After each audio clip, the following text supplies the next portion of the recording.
सफ़ेद बालों को कुदरती तौर पर काला करने का बेस्ट नुस्खा।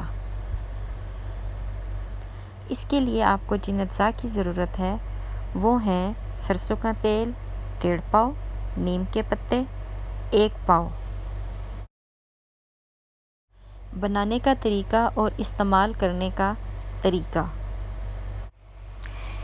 नीम के पत्तों को कूंडी में डालकर या सिल पर पीसकर बारीक पेस्ट बना लें। इसको रगड़ने के लिए पानी शामिल ना करें।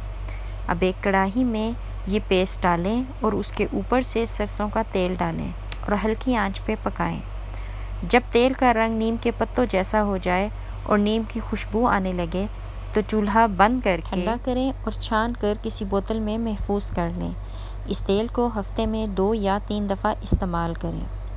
बाल धोने से तकरीबन 40 मिनट पहले इस तेल से मसाज करें।